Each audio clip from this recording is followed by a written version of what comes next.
The Shire v Pilbara Ordinary Council meeting 3 July 2026 held in the Newman Council chambers, which I declare open at 8:30am. Council acknowledges the traditional owners of the land on which we meet today, the Nyiyaparli people, and their continuing connection to land, waters and community. Council also acknowledges the Maru people as custodians of Jigalong, which sits in Nyiyaparli country.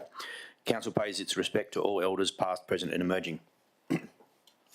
May I ask everyone present today to turn off and refrain from using their mobile phones for the duration of the meeting. Tablets and laptops are permitted for the purpose of accessing agenda items and notes.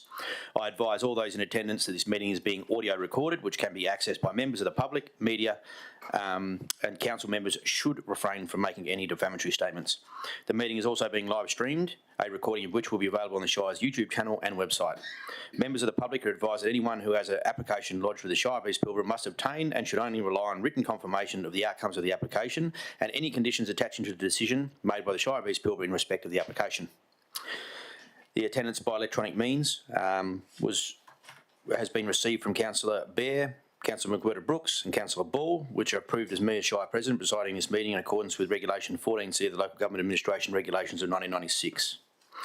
We have a record of attendance, apologies and leave of absence.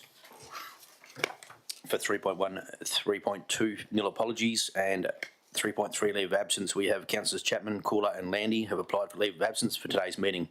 These requests and requests for future applications will be addressed in item 10 of the agenda. Moving on to item 4, disclosures of interest. Are there any further disclosures of interest to be made in relation to any of items on today's agenda?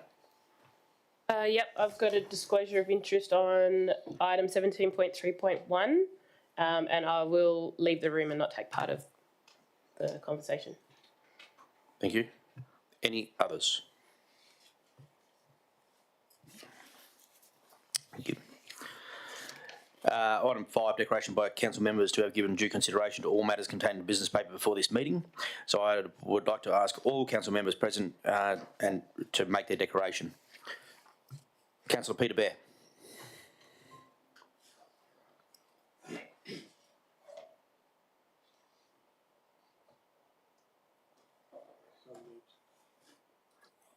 Technical issues, we move on. Councillor McWhirter-Brooks. Sorry, I'm here now. I couldn't get myself unmuted. I confirm that I am familiar with the contents of the council agenda and supporting documents for this meeting. Thank you. Thank you. Councillor McWhirter-Brooks. I confirm that I am familiar with the contents of the council documents, council agenda and supporting documents for this meeting, and I can make decisions based on the information that I have been given only. Thank you. Councillor Ball, while you're there. Confirm that I'm familiar with the contents of the council agenda supporting documents for this meeting. Councillor Patching. I confirm that I'm familiar with the contents of the council agenda and supporting documents for this meeting. Councillor Lockyer. I can confirm that I'm familiar with the contents of the council agenda and the supporting documents for this meeting. I too can confirm the contents of the council agenda and supporting documents for this meeting. Moving on to item 6, the response to previous questions taken on notice where there is nil.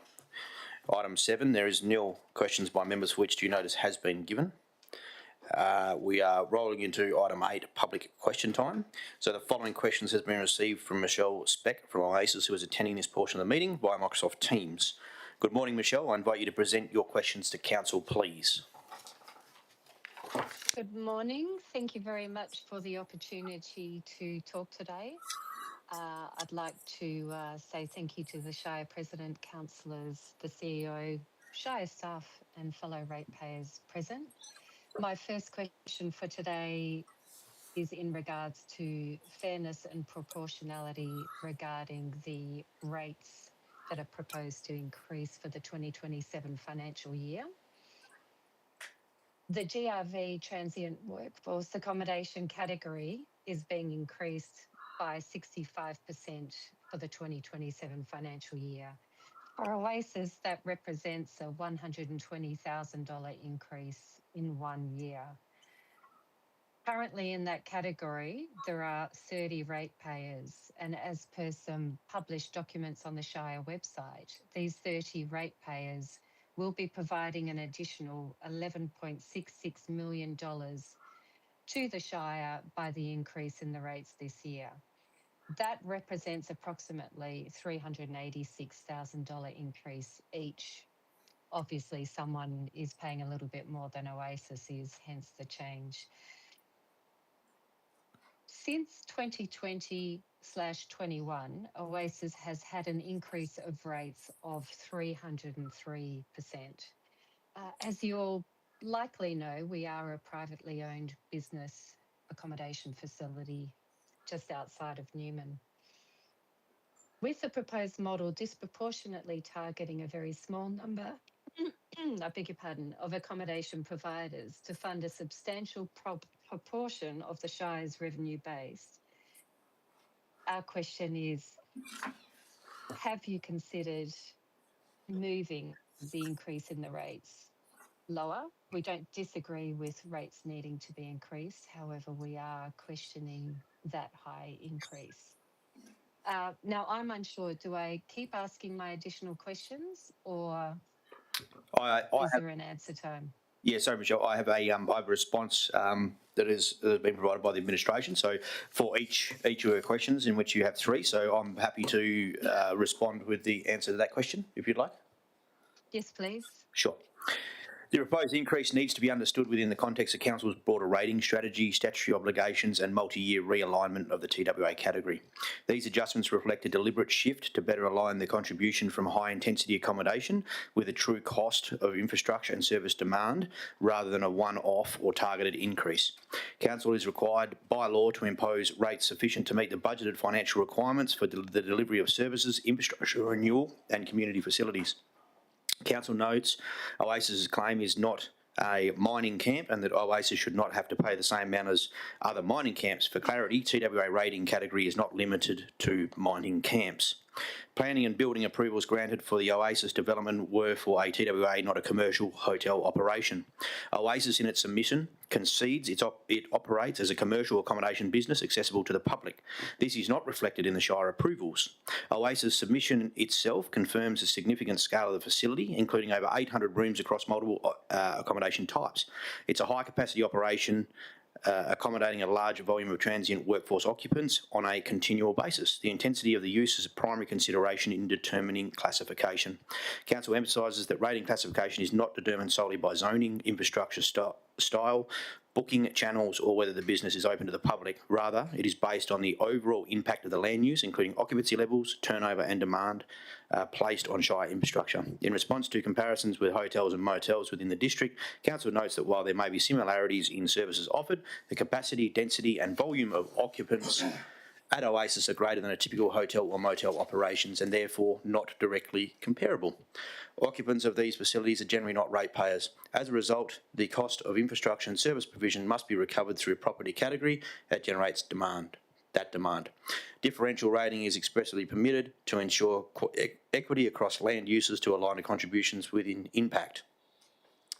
While there are fewer properties within the TWA category, the rating structure is intended to ensure a fair and equitable distribution of total rate burden across based on use, impact and benefit. The objective is to align contribution with demand, not to target individual operators. On a final point, even if the impact and use of the Shire facilities and infrastructure of your guests is relatively lower than other TWA operators, the principle of distributing the burden of rates across the entire category of ratepayers stands as the only means on which by local government act permits the Shire to impose rates. Okay, thank you very much for that response. Not moving on to question 2 at this stage, however, can I make an additional comment in regard to your response? As long as it's short and sharp, please do. Okay, yes, certainly. Oasis is on Great Northern Highway. We are a self-sufficient facility. We are not drawing on Shire services in respect to power because we have our own generators. We don't use waste facilities because we have our own wastewater treatment plant. Sorry, that's sewage. We also don't use waste because we do go to the tip, and that's where all our waste is taken to. In response to that, it was noted that Oasis at Newman uses the roads. Generally, that would be Great Northern Highway. People are going to work, they're heading out in their buses. Oasis has made a commitment and has upgraded their infrastructure out the front on Great Northern Highway. We've paid that ourselves, and we're also in the process of, we're on a 3-year commitment to ensure the road is maintained in the front of Oasis. That was at cost, obviously, considerable to us. Main Roads WA will take over responsibility moving forward. In that respect, yes, we do obviously put through DAs and permits, but Oasis does not draw on Shire facilities very often at all. Yeah, thank you, Michelle. That is noted.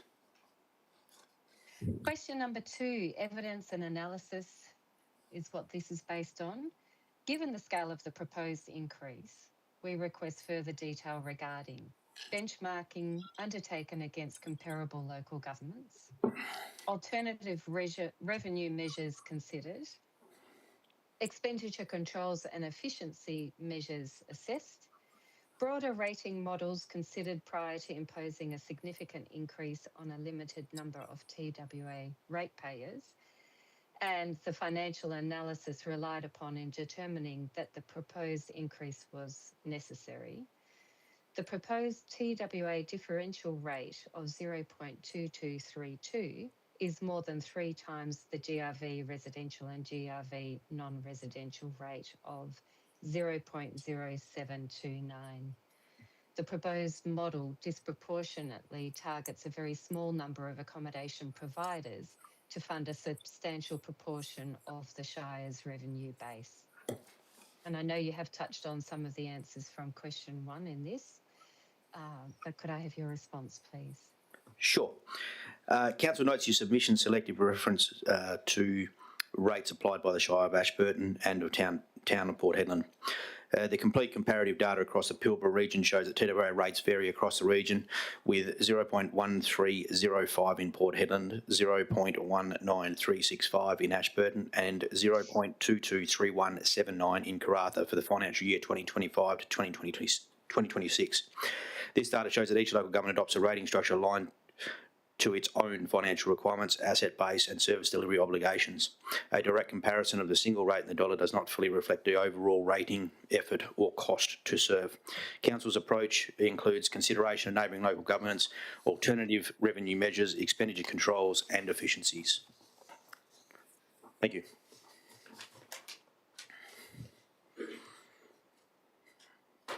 Okay.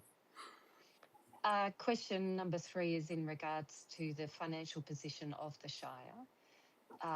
You have publicly available information that we have reviewed, and we note that the Shire has a $51 million surplus due at the end of the 2026 financial year. This is primarily from an increase of rates. This is at the same time that the Shire has an increase in employee costs from 22.6 million to 31.7 million, which is an increase of 40%. Additionally, the Shire has cash reserves of circa $112 million at the end of the 2024-25 financial year. And it is this that should fund the planned $74 million infrastructure, the cost of which should be extended over a period of time, we believe, not by a rate increase of this amount. Do you have justification for this? Thank you for question 3. The numbers are incorrect. The budget is a balanced budget. Monies carried forward are contracts that have been let and where work is carried forward into the next year. The Shire is proposing a balanced budget for the year with a zero surplus. The budget allocates cash reserves for future infrastructure renewals, replacement and long-term obligations such as the new sewage plant and building capacity at the Newman Airport, which will see more jets with more workers for your accommodation, which can only help your business grow. Ultimately, Council must ensure a balanced and sustainable budget that maintains service level, supports infrastructure renewal and meets future community needs. The proposed rates form part of this broader financial strategy. So on that, thank you very much for your questions today. Thank you for your time. Thank you.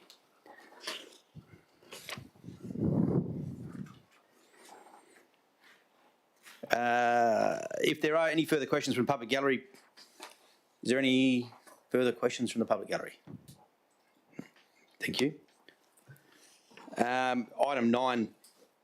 Oh, petitions, you're up next. Yes, sorry. Item 9. Petitions, deputations, presentations. A deputation request has been received from the Chambers of Mineral Energy, which has been accepted. I welcome the Chambers CEO, Aaron Morey, who joins us in the Chambers, and Jason Mennell, Manager of Regional WA and Southwest Lead, who is joining us on Teams. Please come up to the podium on the, on the right-hand side. If you press the button, the red light will come on. Thank you. Floor is yours. Thank you. Good morning, and thank you for the opportunity to address Council today. I acknowledge the Nyiyaparli people and pay my respects to Elders past and present. I stand before you today to speak to item 13.2.1, Annual Budget 2026-27. I chose to travel to Newman today because I believe the relationship between the Shire of East Pilbara and the resources sector is too important not to be here in person. The East Pilbara is what it is today because local government and the resources sector have worked together over many decades. Together, we've built thriving regional communities while developing one of the world's leading mining provinces. In this Shire, mining companies invest in community infrastructure, partner with local government on events and wellbeing initiatives, support emergency services and contribute to countless community organisations. Those contributions are made because our members see themselves as part of this community, not simply businesses operating within it. All this is before we get to the contributions resources companies make through rates, airport charges, road use and maintenance agreements, leases, licences, user charges and other fees for service. Our sector's broader contribution should not be overlooked when Council determines what constitutes a fair and proportionate rates burden. A fair rating system should begin with a fairly simple set of questions. What services, infrastructure and facilities are these ratepayers using? What costs do they impose on the Shire? And what costs are already being recovered through other mechanisms? Against that backdrop, the proposal before Council is deeply disappointing. It seeks to raise an additional $9.5 million per year from the mining sector on top of substantial increases in airport charges over the past 3 years. But it is not simply the size of the increase that concerns us. The Shire's long-term financial plan anticipated around $37 million in rates revenue for this financial year. The budget before Council now proposes more than $51 million. The same pattern is evident in fees and charges, increasing from a forecast of around $31 million to almost $49 million. That is a material increase in the Shire's revenue, and ratepayers are entitled to ask the question, what has changed? When ratepayers examine the budget, they see significant expenditure commitments. This includes major investments in roads, alongside a $14 million increase in employee costs, a 65% uplift over the past 3 years alone. There may well be sound reasons for those decisions, but our sector already makes significant contributions towards roads through separate agreements, airport charges, fees, and other mechanisms. Ratepayers are therefore entitled to understand how those existing contributions have been accounted for, what is driving the Shire's changing expenditure profile, and why additional revenue is now required. The Department of Local Government's rating policy says differential rates should be guided by the principles of objectivity, fairness and equity, consistency, transparency and efficiency. Respectfully, the proposed increases and the information provided to ratepayers do not satisfy those principles.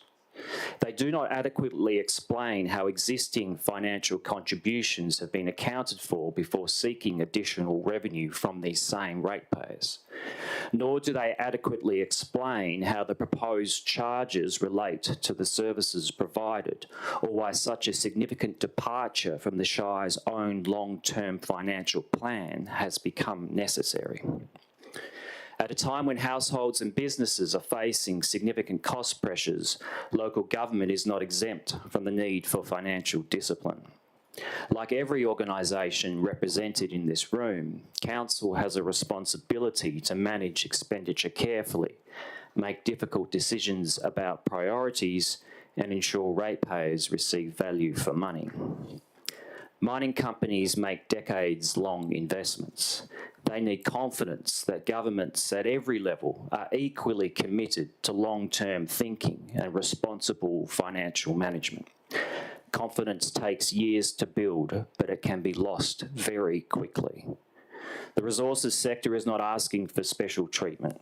It's asking for transparency, predictability, and confidence that decisions of this magnitude are based on rigorous work and genuine consultation. The opportunity before councillors today is to demonstrate you value your partnership with the resources sector.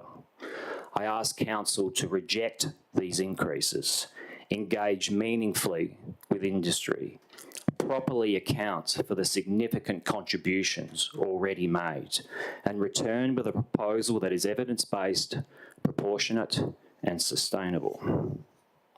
My hope is that the course you choose today strengthens the long-term partnership between the Shire of East Pilbara and the industry that has contributed so much to this region, and reinforces East Pilbara's reputation as a stable and predictable place to invest. Thank you. Thank you, Mr Morey, for your deputation and your submission. I have a response here. So Council acknowledges the importance of the resources sector to the East Pilbara and West Australian more broadly. Your industry is a major economic contributor, and we do appreciate that. Our responsibility is to the community of East Pilbara to ensure that infrastructure services and facilities that support both residential and industry are properly funded, maintained and sustainable into the future. The reality on the ground is simple. The Shire of East Pilbara maintains around 3,300 kilometres of roads, most of them unsealed, across the largest local government area in Australia. These roads are not lightly used. They are subject to sustained heavy industry traffic every day, driven in large part by mining activities, logistic and workforce movements. If you are driving the demand, you should be contributing to the cost. That is the principle underpinning Council's position. In relation to transient workforce accommodation, Council does not accept the assertion that these facilities have minimal impact on local services. FIFO camps do not exist in isolation from communities. They rely on our roads, our infrastructure, our emergency services and our towns. Workers housed in these facilities benefit from the full range of infrastructure that supports development in the Shire, whether that be transport and road networks, public amenities, recreation facilities or long-term asset investment. The infrastructure is not free. Whilst there is limited funding given by the state, the vast bulk is funded by council and ultimately by ratepayers. And importantly, there is a direct benefit to industry in getting the investments right. Better roads and strong infrastructure don't just serve the community, they improve productivity, reduce delays and most importantly enhance safety outcomes for very operations that rely on them. This is not just cost to industry, it's an investment in safer, more efficient operations. We have also heard the argument that these increases are unaffordable or risk of undermining investment. With respect, the suggestion that one of the most profitable sectors in the country cannot absorb a fair share of the cost of local infrastructure, which it uses extensively, is difficult to accept. This is not a new tax, it is not a penalty, it is a rebalance ensuring that contributions better reflect impact. Council has followed a structured and lawful process under the Local Government Act 1995, modelling its budget to ensure it can meet its obligations, maintain services and invest in long-term infrastructure renewal.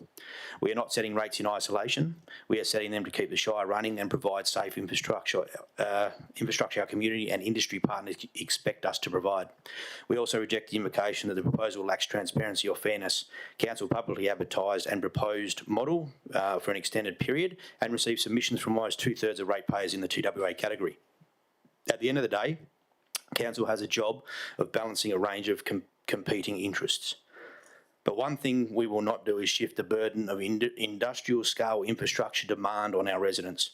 Local families should not be subsidising the wear and tear caused by large scale industrial activity.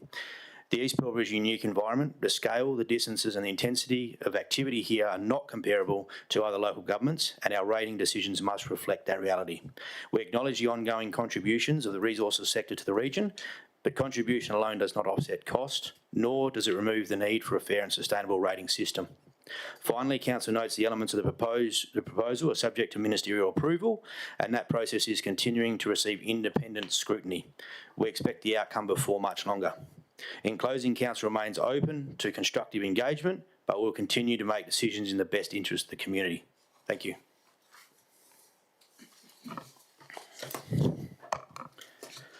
Move on to item 10, applications for leave of absence. Can I get a mover and seconder for the following motion, please? The request of leave of absence be granted to Councillor Milton Chapman, Councillor David Cooler and Councillor Annabelle Landy for the Council meeting 3 July 2026. Mover, please.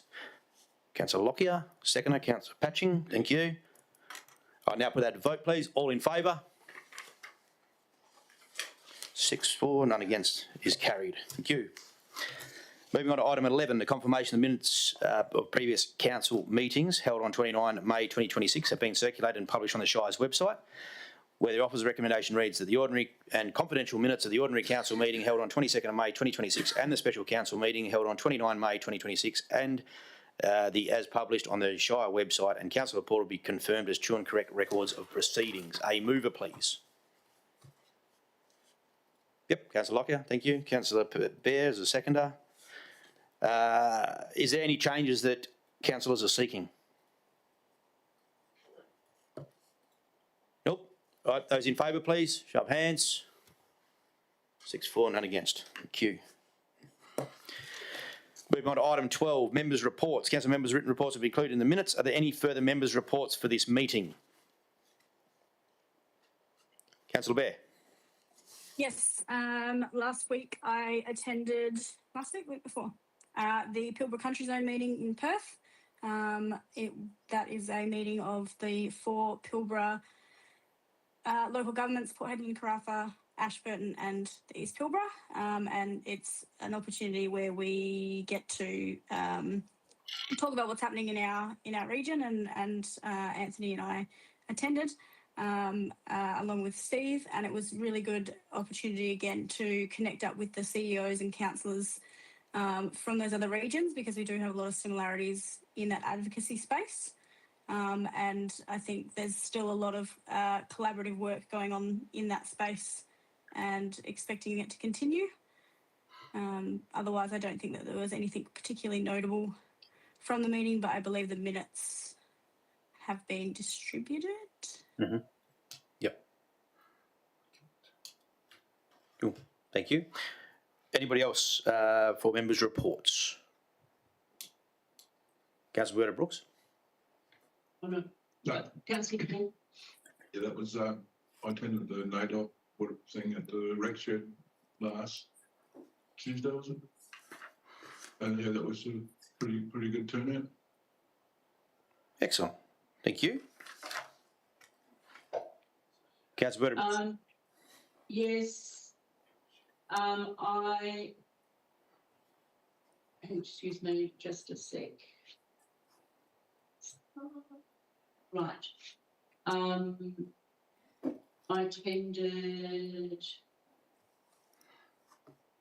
I've spoken to Hannah Kerrin Regional Roads Group several times during the month to arrange our next meeting, which at this stage will be on the 13th of October. I've attended the audit, ARIC audit risk committee meeting during the month on Teams. I've been to, last week I went to Pilbara Development Commission meeting in Karratha, followed by 2 days at the Pilbara Summit, and then attended the NAIDOC ball in Newman on the 27th, which was well attended, and the band absolutely loved it. And then attended the grants ceremony, or grants presentation ceremony in Newman, where Anthony presented the grant recipients with their certificate and acknowledged their contributions to community.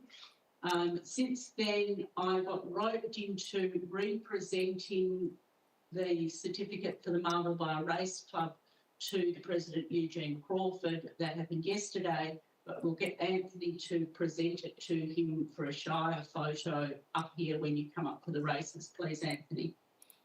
Mm-hmm. Thank you. That's my month. Any others? Okay, so myself, it's been a busy month, but I too have attended all those events that have been mentioned, except for the NAIDOC ball in the NAIDOC session in Marble Bar. I was attending the one here in the town square. There was a band on as well that we followed on after NAIDOC, which was a free public event, which was well received. So thank you to Jason and team for that.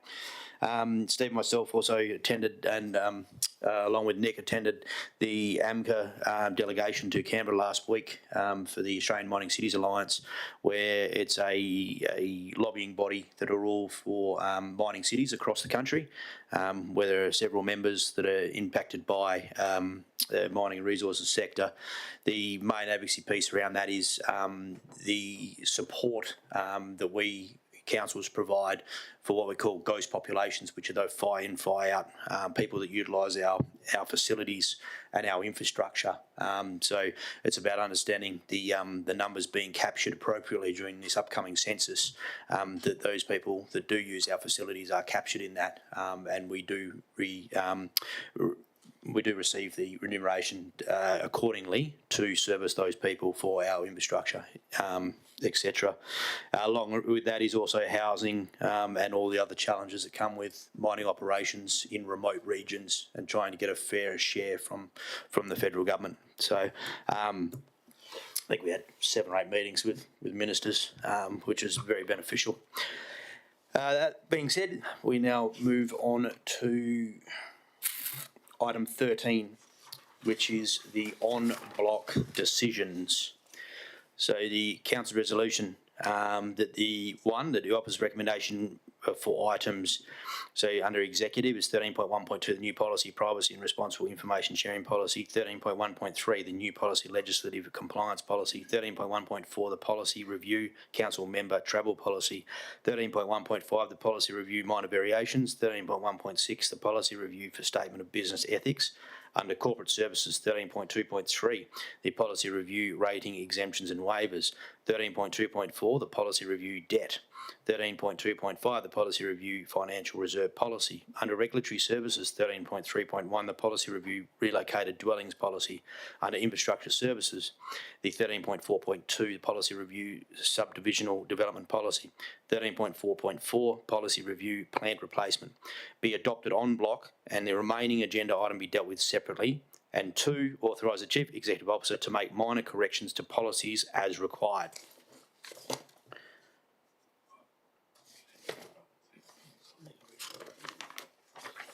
Okay, I get a mover please for that. Councillor Lockyer, thank you. Seconder, Councillor Patching. Thank you. The mover like to speak? Seconder?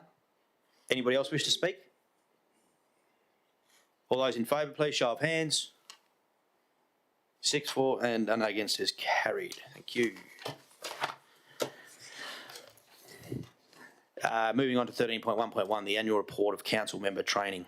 The recommendation reads that council accepts the report of council member training in accordance with section 5.127 of Local Government Act 1995. Mover, please. Yep, Councillor McWhirter-Brooks. Seconder. Councillor Patching, thank you. Mover like to speak?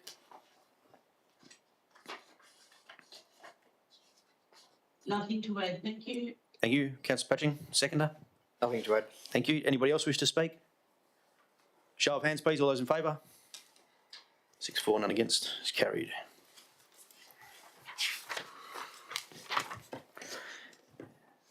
This is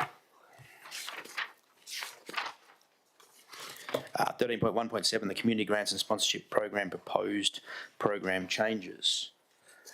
So the current recommendation reads that Council 1 endorses the proposed changes to community grants.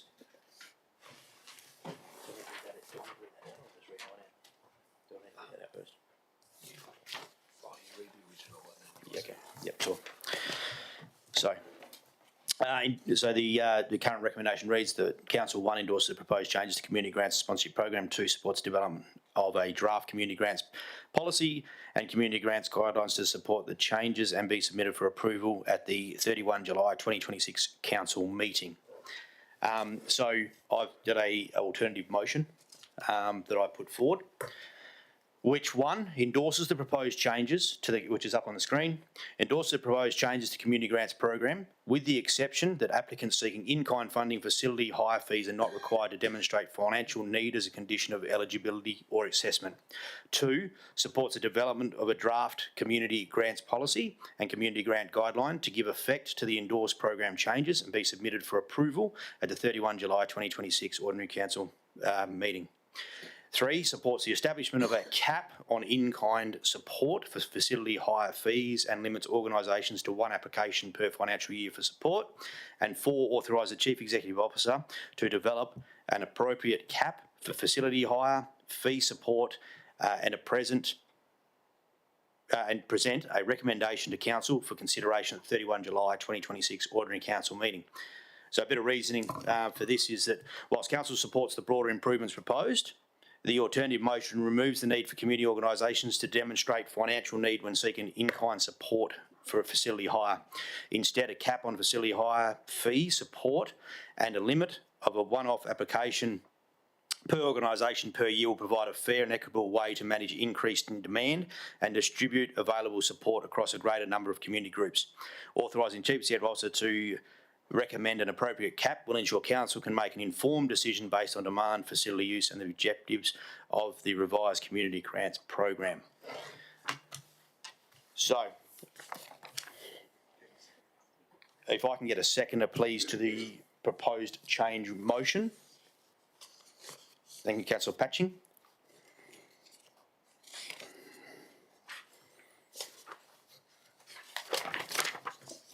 I have no more further to say. So, Councillor Patching, do you have anything? No, nothing to add. Thank you. Does anybody else wish to speak against the motion? I don't want to speak against it, I just want some clarification. Around the facility hire, so we're asking just to ensure that there's a fair, equitable sort of approach to this rather than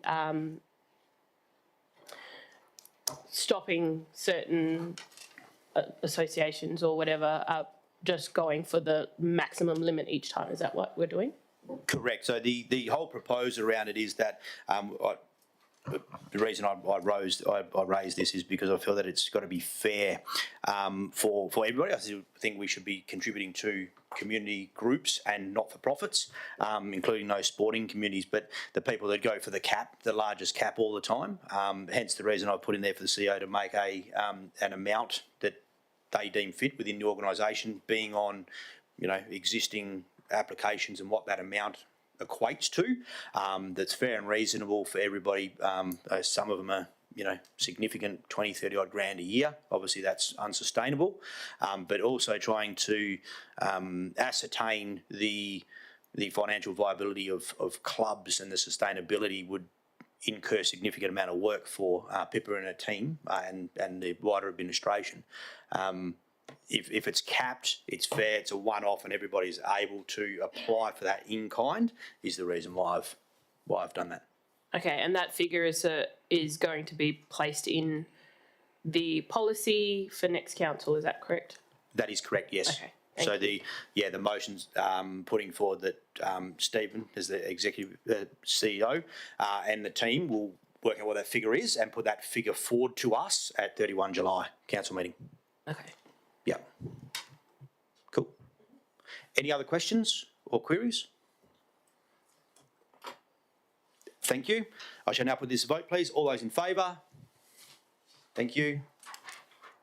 Yep, 6-4, none against.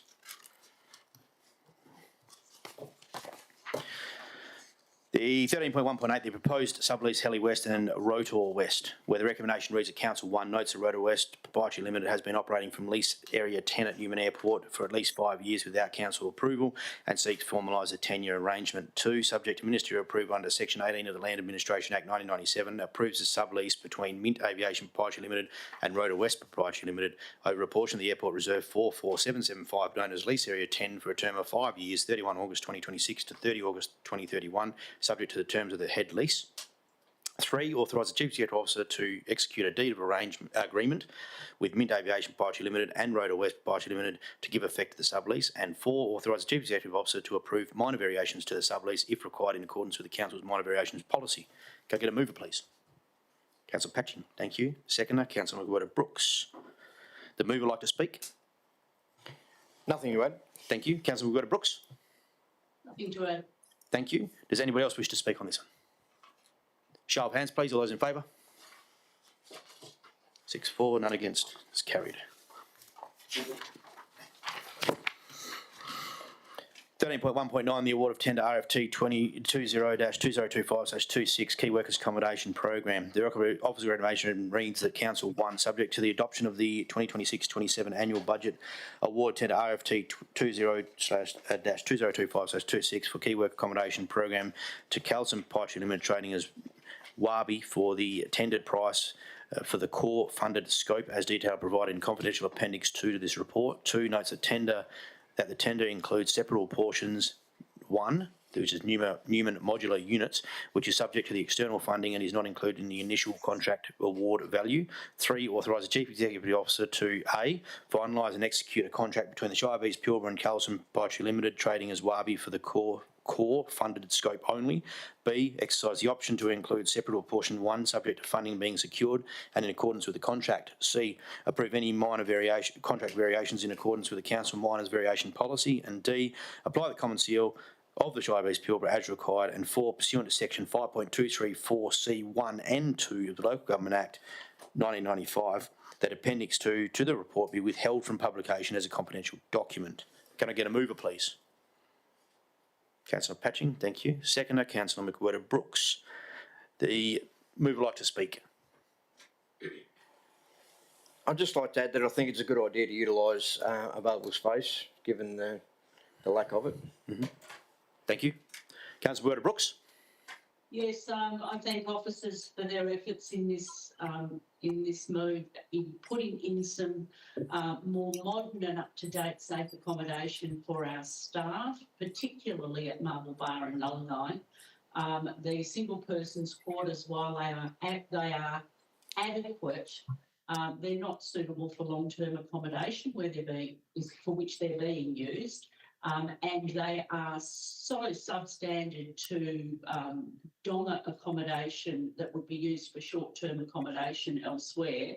And I look forward to the replacement of those buildings as well, because they do contain, I'm sure, some hazardous substances. Thank you. Thank you, Councillor McWhirter-Brooks. Anybody else wish to speak? I concur. I think it's long overdue and needs to be done. We need the accommodation for our staff to continue our business operations. That being said, I now put that to the vote, please. All those in favour? That is 6-4 and none against. That is carried. 13.1.10, change of location, 28 August 2026 Ordinary Council meeting. Presented before you, the recommendation reads that Council 1 change the location of the 28 August 2026 Ordinary Council meeting from Coonawarra to the Newman Council Chambers at 10:30 a.m. 2, authorise the President to change the location of the future Ordinary Council meeting to Coonawarra to coincide with the official opening of the Coonawarra Madu Mili Art Centre. And 3, pushes the updated location of the affected Ordinary Council meeting in accordance with Regulation 12.2, Local Government Act, Local Government Administration Regulation 1996. Can I get a mover, please? Yep. Councillor Lockyer, thank you. Seconder is Councillor Bear. Councillor Lockyer, you wish to speak? Thank you. Councillor Bear. Thank you. Anyone else wish to speak? Yes. Please. Councillor Brooks. You're on. Yes, Yep. yes, I would like to speak, please. I'd like to amend the motion, please, to make the location of the August meeting Marble Bar, please. Sure, I'll hand over to Josh in relation to that. Thank you. There was, he can potentially come back. So through the chair, we haven't been able to confirm as yet whether there's the availability of accommodation. Council is meeting in Marble Bar in October, so if the council is minded to move the meeting to Marble Bar, I would suggest that we just confirm that at the next meeting in July. We should be able to today give you an indication of accommodation availability. So that I just ask you to bear that in mind if you move in that direction. Thank you. That's quite sufficient. Let's defer it through to the end of July and maybe make a modification then. I'm happy with the motion as it stands. As it is, or do you want to change that item 1 to confirmation of accommodation? Thank you. Things are like swell. I think she's saying, Stephen, we'll confirm it the next meeting. Okay, so you're happy to, sorry, Councillor Brooks, you're happy as it stands, yeah, currently? Yes, happy as it stands. I withdraw the amendment. Okay, thank you. Okay, anyone else wish to speak? Show of hands, please. All those in favour? 6-4, none against, is carried. 13.1.11, fixing the competency on a delegated authority. The recommendation reads that council notes the report. A mover, please. Councillor Patching, thank you. Seconder. Thank you. Councillor Lockyer, that was hard work. Councillor Patching, you wish to speak? Nothing to add. Thank you. Councillor Lockyer. Anybody else? Show of hands. All those in favour? Councillor Bear, are you frozen? Yep, thank you. 6-4 and none against. Carried. 13.1.12, status of council decisions May 2026, where the recommendation reads that council notes report. A mover, please. Councillor Lockyer, thank you. Seconder. Councillor Patching, thank you. Councillor Lockyer, you wish to speak? Councillor Patching. Nothing to add. Anybody else? Show of hands, please. All those in favour? 6-4, none against. Thank you. 13.2.1, the annual budget 2026 to 2027. The administration has presented the alternative motion for the item which reads that council defer item 13.2.1, the annual budget 2026-27, to a special meeting of council at a date to be determined by the Shire President for the following reason, which is pending the provision of further information from the Department of Local Government regarding the outcomes of the Shire application for ministerial approval of the proposed differential rates. Get a mover, please. Councillor Lockyer, thank you. Councillor Brooks, the seconder. The mover like to speak? Thank you. Councillor Brooks is the seconder. No, thank you. Thank you. Does anybody else wish to speak? Show of hands, please. All those in favour? 6-4, none against, is carried.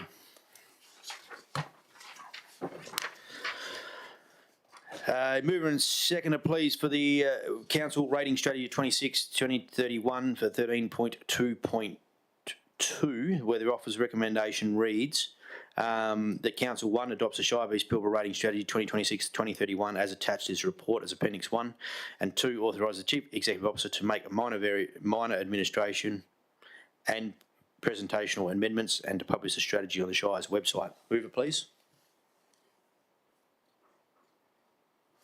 Yep, Councillor Brooks, second, Councillor Patching.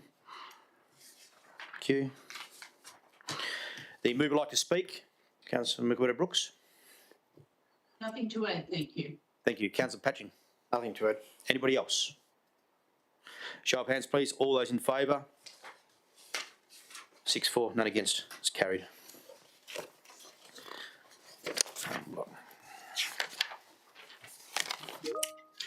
13.2.6, the approval of sole source of supply arrangements. The opposite recommendation reads that Council, in accordance with Regulation 11.2F of the Local Government Functions and General Regulations 1996, approves, for the purpose of entering direct negotiations, a unique supply arrangement with the following integration partners of Datacom: Pulse Software Human Resources Information System as a recommended partner with an established and dedicated integration with Datacom; Adroit Creations Award Interpretation and Time and Attendance Software as a recommendation partner with a dedicated integration with Datacom; and Asset Vision Enterprise Asset Management Solution as an existing supplier to the Shire and solution recommended by Datacom in its tender submission for integration with the Datacom ERP platform. This approval is limited to enable direct negotiations and does not commit Council to enter contracts with Adroit Creations, Asset Vision or Pulse Software. Can I get a mover, please? Councillor Whittaker-Brooks, second, Councillor Lockyer. Councillor Whittaker-Brooks, you wish to speak? No, nothing to add. Thank you. Nothing from you, Councillor Lockyer. Thank you. Anybody else? To the vote. All those in favour? Thank you. 6-4, none against. 13.2.7, the Budget Amendment Monthly Financial Statements Insurance and Investment Report as at 31 May 2026, where the recommendation reads that Council 1 adopts the monthly financial statements for the period ending 31 May 2026 of the 2025-26 financial year included as Appendices 1 and 2 to the report, and 2, pursuant to Section 6.82 of the Local Government Act 1996, notes the report of the President's Section 6.81C, authorisation of the budget amendment detailed in Table 1 of the report of $250,000 to meet the costs for the containment and management of the fire incident at Newman Waste Facility in June 2026. Can I get a mover, please? Councillor Patching. Seconder, Councillor Whittaker-Brooks. Councillor Patching, you wish to speak? Nothing to add. Thank you. Councillor Whittaker-Brooks. Nothing to add. Anybody else? Show of hands. All those in favour? Thank you. 6-4, none against. 13.2.8, the monthly list of accounts 1 and 30 April 2026, where the opposite recommendation reads that Council endorses the following payments for the period of 1 to 30 April 2026, itemising confidential appendices 1. EFT payment $6,807,544.55.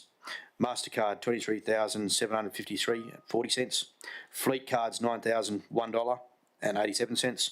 Cheque payments 0. Direct payments $119,978.93. And 2, pursuant to Section 5.234B of the Local Government Act 1995 and in accordance with Council's monthly list of accounts policy, authorises that confidential appendix not to be published. Move it, please. Councillor Lockyer, thank you. And seconder is Councillor Patching. Councillor Lockyer, you wish to speak? Councillor Patching? No. Anybody else? Show of hands. All those in favour? 6-4, none against is carried.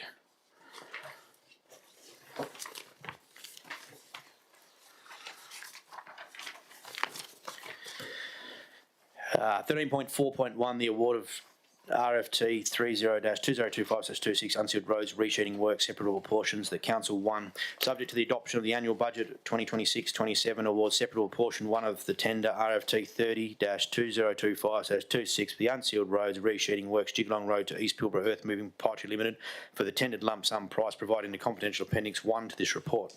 2, award separable portion 2 of tender RFT 30-2025/26 for the unsealed road resheeting works Punmu Access Road to East Pilbara Earth Moving Pipestry Limited for the tendered lump sum price provided in the confidential appendix to this Appendix 1 to this report. 3, award separable portion 3 of tender RFT 30-202526 for the unsealed road resheeting works Coonawarra Road to East Pilbara Earth Moving Pipestry Limited for the tendered lump sum price provided in confidential Appendix 1 to this report. 4, awards separable portion 4 of tender RFT 30-202526 for the unsealed road resheeting works Desert Road to East Pilbara Earth Moving Pipestry Limited for the tendered lump sum price provided in confidential Appendix 1 to this report.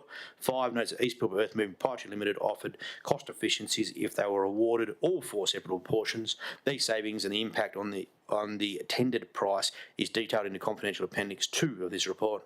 6, authorise the Chief Executive Officer to finalise the contract between the Shire of East Pilbara and the East Pilbara Earth Moving Pipestry Limited.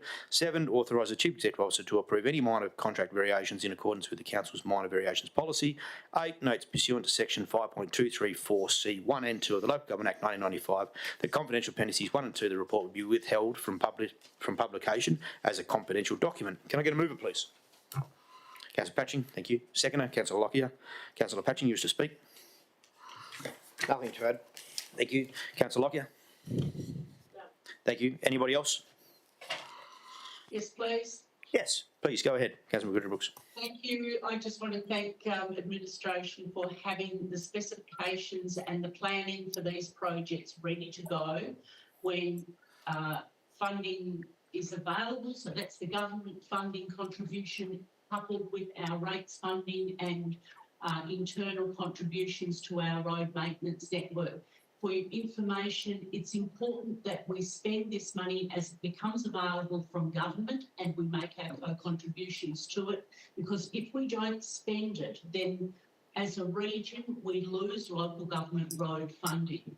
It's a distribution that comes via state from the federal government, and these monies are hard won.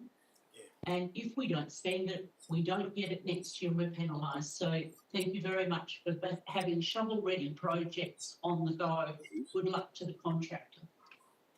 Yep. Thank you, Councillor McGoodry-Brooks. I'd like to also add to that, that's good. This is also the disaster relief funding monies as well. So it's long overdue. We've been waiting a long time and significant amount of negotiation from the administration and advocacy from myself. So thank you to the administration for that. It's been a long, drawn out process, but we finally got to the point where we can actually move forward and get the work done. So no further needs to be said. Put it to the vote, please. All those in favour? Thank you. 6 for and none against is carried. 13.4.2, the award of tender VP 022025/26 backhoe loaders at Council 1, subject to the adoption of the 2026-27 annual budget, awards a tender VP 2025/26 for backhoe loaders for Agri Australia Proprietary Limited for tender price provided in confidential Appendix 1 of this report. 2, authorise the Chief Executive Officer to finalise a contract between the Shire of East Pilbara and Agri Australia Proprietary Limited. 3, authorise the Chief Executive Officer to approve any minor contract variations in accordance with the Council's minor variation policy. 4, authorise the Chief Executive Officer to apply the common seal of the Shire of East Pilbara to the contract between Agri Australia Proprietary Limited and the Shire of East Pilbara. And 5, pursuant to section 5.234C1 and 2 of the Local Government Act 1995, the Appendix 2 of the report will be withheld from publication as a confidential document. Move it, please. Councillor Patching, thank you. Seconder, Councillor McGoodry-Brooks. Councillor Patching, you wish to speak? Nothing to add. Thank you. Councillor McGoodry-Brooks. Nothing to add, thank you. Anybody else? Show of hands, please. All those in favour? 6 for, none against. Thank you.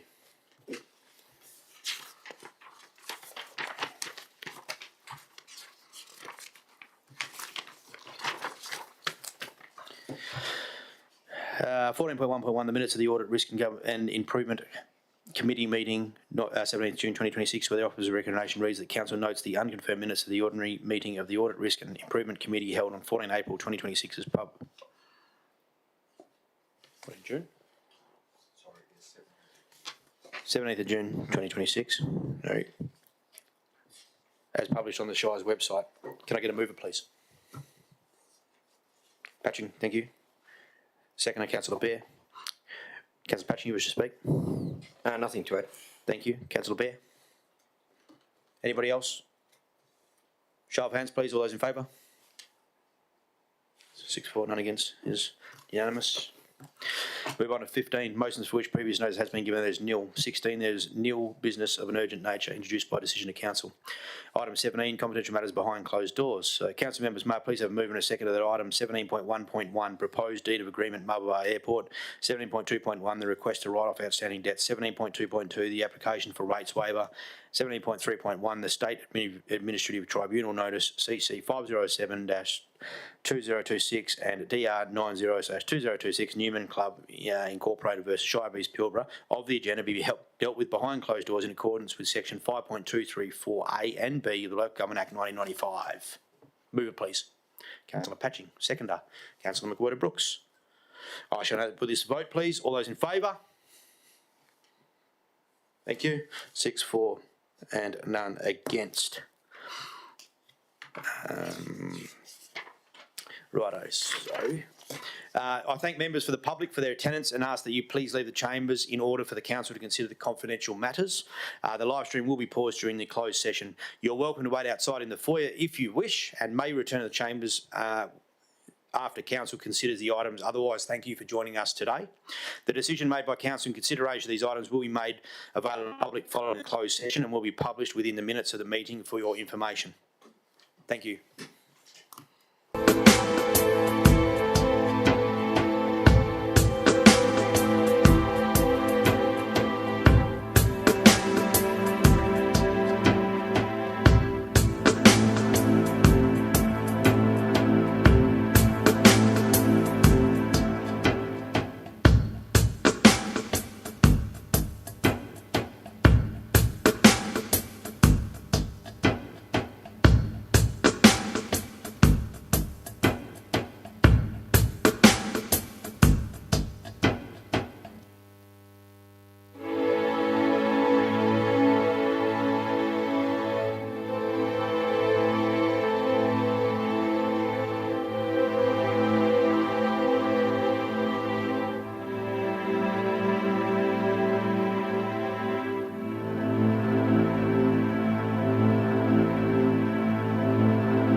open to public. Can the government staff please confirm the live streaming has recommenced, please?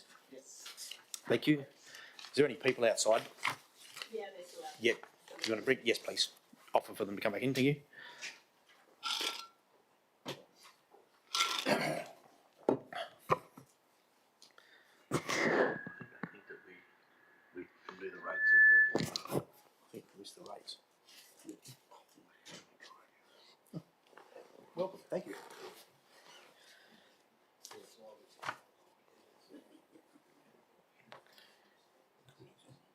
Yes.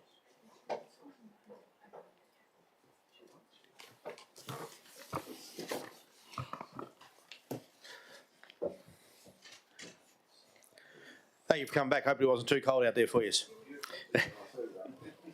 For the benefit of those watching in the live stream and for those of you who have returned to the gallery, Council made the following decisions in the closed session. Item 17.1.1, the proposed deed of arrangement at Marble Bar Airport. The Council, 1, authorise Chief Executive Officer to finalise negotiations into the separable airport use agreements or agreements substantially in accordance with the terms outlined in this report with Atlas Iron Proprietary Limited and AIM Mining Corporation for access to use the Marble Bar Airport. 2, authorise the Chief Executive Officer to execute the agreements and any associated documents necessary to give effect to this resolution. And 3, authorise the Chief Executive Officer to approve any minor variations in accordance with the Council's minor variation policy. This passed with 6 in favour and 0 against. 17.2.1, the request to write off outstanding debts. The Council approves the rates write-off for the list of assessment in Appendix 1 for the total value of $8,484.84 plus any additional penalties and interest accrued up to the date of write-off. This also passed 6-0. 17.2.1, application for rates waiver. The Council approves the application for rates waiver for 26-27 for Newman Horse Club Incorporated and grants retrospective waiver for the 25-26 Newman Horse Club Incorporated, which also passed 6-0. And 17.3.1, State Administrative Tribunal Notice CC 507/2026 and DR 90/2026 Newman Club Incorporated versus Shire v Pilbara. The Council, 1, notes that the Newman Club Incorporated application 2 to the State Administrative Tribunal, SAT, associated with the dilapidated condition of the Newman Club building assessment number 408530 and the Shire's direction to demolish the building. 2, supports the Shire's actions to defend the SAT application with the aim to pursue demolition of the Newman Club building. 3, authorises the Chief Executive Officer to make decisions on behalf of the Shire at the SAT to resolve the applications in the expected mediation. And 4, authorises the Chief Executive Officer to publish his confidential report and attachment list in full, which passed 5-0. Item 18, the date of the next meeting. So the next ordinary council meeting, the Shire of East Pilbara, will be held in Nullagine, Gallipore on 31 July 2026.